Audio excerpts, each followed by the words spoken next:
A gente vai ao noticiário ao vivo. No internacional, a Índia deve superar a China e se tornar, minha gente, a nação mais populosa do mundo. Isso esse fim de semana. Deve acontecer aí essa virada de chave. Isso é o que apontam estimativas das Nações Unidas. Os detalhes com a nossa correspondente em Nova York, Mariana Jangiacomo. Faça chuva, faça sol. Ela está aqui com a gente. Traz essa, Mari. Bom dia para você daqui.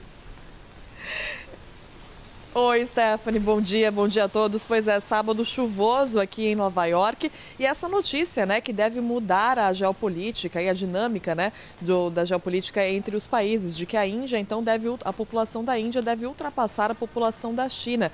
Stephanie, a população da Índia deve atingir nesse fim de semana um número impressionante de 1.429 milhões de pessoas. Então, quando a gente fala que tem muita gente por aí, que tem muita gente no mundo, é verdade, né? Imagina.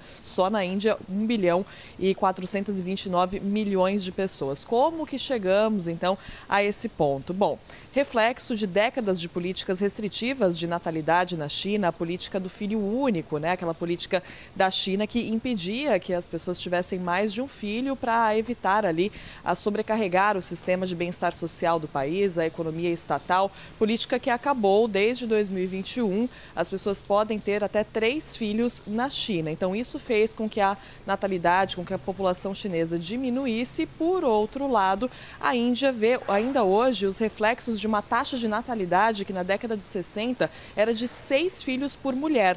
Hoje, essa taxa de natalidade é de 2 filhos por mulher. Mas o que acontece? Como na década de 60 ainda era grande, né? A gente está falando, imagina, uma mulher em média ter 6 filhos. Então, hoje, essas pessoas ainda estão em idade de ter filho e, por isso, essa população deve continuar crescendo. E isso altera muito a geopolítica, porque a gente está falando de um país, na Índia, de uma população onde a idade média é de 28 anos. Isso é uma década mais jovem que a idade média da população da China. Então, são pessoas em idade de trabalhar, é uma população que fala inglês, uma população jovem. Então, a Índia acaba se tornando muito atraente, essa força de trabalho acaba se tornando muito atraente para empresas do Ocidente que procuram uma alternativa à China. E, por isso, a Índia pode crescer, e está crescendo, né? Claro.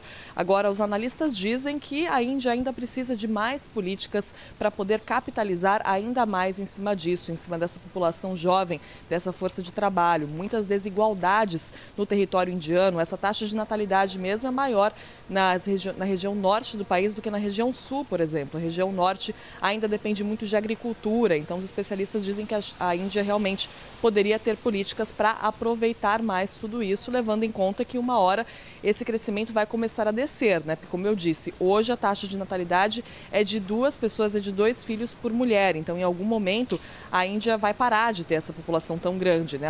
A notícia vai ser outra. Países da África podem chegar a esse nível de população maior. Então, a Índia vai acabar deixando de ter essa atratividade. Por isso, os especialistas acreditam que a Índia poderia apostar mais nessas políticas. Mas, de qualquer forma, claro, é uma mudança enorme aí nessa geopolítica. Isso altera muito, né? Uma grande notícia, porque a gente cresceu, a maior parte das pessoas cresceu com a China, claro, sendo o país mais populoso. E isso deve mudar agora, nesse final de semana. Stephanie, de volta com você.